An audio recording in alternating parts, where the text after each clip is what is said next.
Hey YouTube, just wanted to post a video with a quick update on my tank and just kind of go over the equipment that I basically use in mine. I have a Biocube 29 gallons and I've seen many variations, people add in their own mods and stuff like that, so just wanted to show what I did with mine. Just a quick update since the last video that I posted.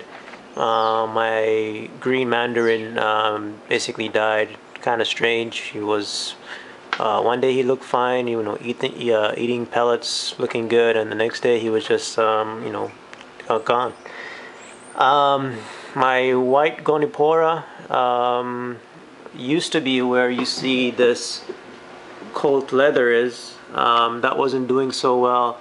I found out I had a high level of phosphates, which I wasn't really keeping a track of. I've been looking at alkalinity, calcium, nitrates, pH, but never really tested my phosphate levels. And once I did that, I realized that that's probably what the reason is why that white gonipora never survived. That plus probably I don't have enough flow, water flow in my tank. I don't really have a lot of water flow in mine, so I got to be careful, types of corals that I can keep in this. But basically, the button polyps, brown button polyps, they got really small compared to my last video, and I think the biggest reason for that is my leather, which is right above it, basically got so big it started casting shadows, and the button polyp is just not getting enough light. Probably going to end up moving it, see if I can get it back up in better conditions.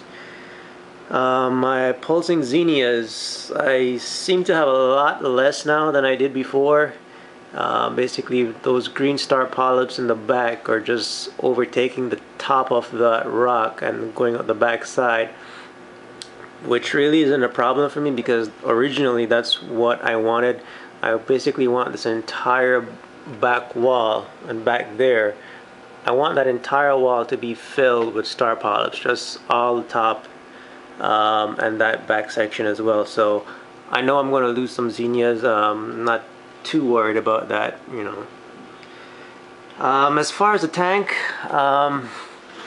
basically what I have in my setup is I got 30 pounds of live rock, 30 pounds of live sand, which in most places it's going to work out to be about 2 to 3 inches. It's definitely not a deep sand bed, but it's enough where if you look at it, you can actually see the denitrification. You can see the nitrogen gas being trapped in it and being released. So even though it's not a deep sand bed, it is getting the job done as far as reducing nitrate levels. My nitrates really, they don't get above maybe 2.5 or 3 parts per milliliter, which I think is pretty good. I got 40 pounds of live rock in there, so I have a lot of live rock, and that really helps. I'm gonna go over basically what's in the back in the filtration system and the chambers. Get back here. Start with chamber one. Basically I just have a little heater. I'm in Miami, so there's really only 3 months out of the year that I really need this heater. I put it in December. A couple nights we got down into the 30s, and I basically needed to add a heater in there. Also in chamber one, I have a little bag. I don't know if you can see it there. It's a bag of Purigen. So that's all I keep in the first chamber. Chamber two, let me get this out of the way. I'm going to explain what this is in a minute. But basically, chamber two, I got rid of the stock bio balls. I kept the floor, which is beneath this bunch of chaetomorpha that you see here. So I basically made chamber two into a refugium. Below the refugium, below the chaetomorpha, you know, you have the false bottom, and underneath that bottom I have a bag of ChemiPure Elite. So I basically have ChemiPure Elite in the bottom of chamber number 2, and in chamber number 1 I have a thing of Purigen. So those are the only two you know, filters that I basically buy and put in my system. As far as this guy here that I'm holding in my hand, this is my basically custom made light for my refugium. I basically got a sheet of plexiglass, and I kind of cut it out. I made notches on both sides that basically fit on those ledges in the chamber, so it kind of hangs on to that ledge right there, and it hangs on to this ledge over here, and it basically goes right on top like that.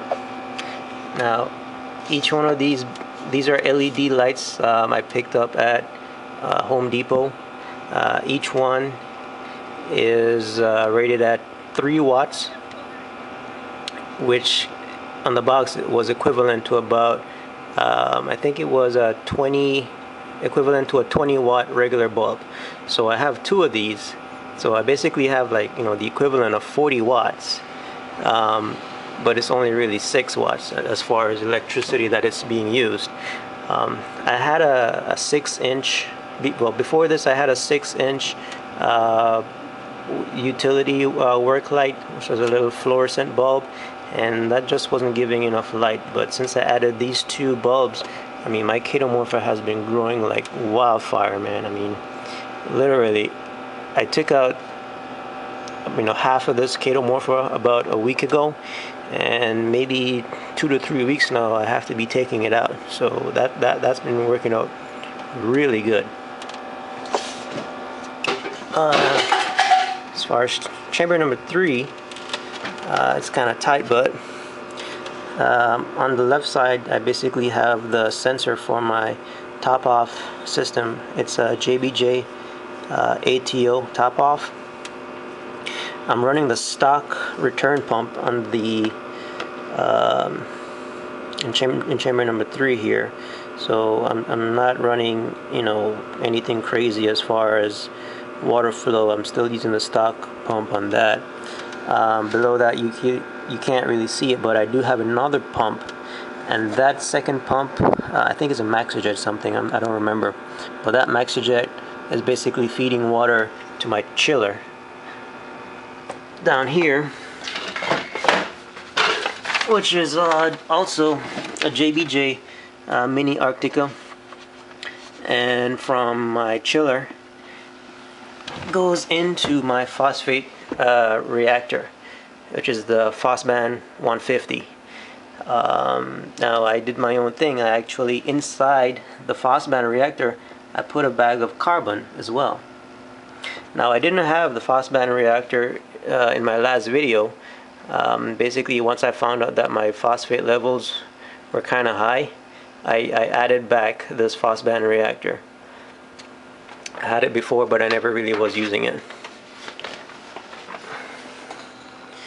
As far as dosing anything, the only thing that I dose my system with is the ESV Bionic 2-part mixture. Now normally you add 1 part alkalinity. I think I have it down here. Yeah. Normally you add 1 part alkalinity to 1 part calcium, but since my tank is mainly like soft corals, I don't really have a lot of stony coral, so I tend to add less calcium than I do alkalinity. If I add 1-to-1, my calcium levels go really high, you know, over 500, so I kind of have to adjust for that. This is just a backup power supply, you know. Once in a while I have power outages. It's definitely not required, but you know, I figured I had it laying around, it doesn't hurt. I tested it once. I think I get about close to 6 hours of my stock return pump, you know, runs on that, so that's pretty great. This container here is my container for my top-off system. That's the JBJ top-off up top there, and I keep the water down here. I keep a little, it's like a really small power head, just keeps the water turning so it doesn't get stagnant, and you know, it gets really stinky if you don't have water movement in that.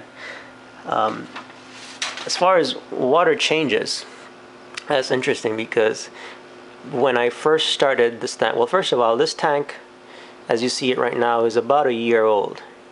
Now, when I started, I used to do weekly water changes. I would do like about a 20% change every week. And in the back, in chamber number 2, I had a nano skimmer. Now, it was working great. You know, it was collecting, you know, a lot of messy stuff. But as time went on, over the, you know, the last few months, I noticed the skimmer was just taking less and less and less until it just wouldn't skim the water anymore. So I did an experiment. You know, I basically got rid of the skimmer and I made chamber number 2 into the refugium, which I showed you earlier. And now I'm doing a 20% water change once a month. And like I said, my nitrate levels don't go above maybe 2.5 to 3 ppm. So I'm not really changing my water. I'm not doing water changes once a month because I have to, because I have a high nitrate problem. I only do it because, you know, since I don't really test for everything, you know, I don't test for strontium, or I don't have test kits for every single thing. So I basically just do a water change once a month, and that's basically how I kind of, if there is something out of balance that I'm not testing for, you know, then that water change would basically reset it or bring everything back to normal. But yeah, I mean, doing a water change once a month is great, and you know, probably don't even have to do it that quick. And you know, it can probably go a few months, but I figure once a month is a lot better than doing it once a week. So that's pretty much it, guys.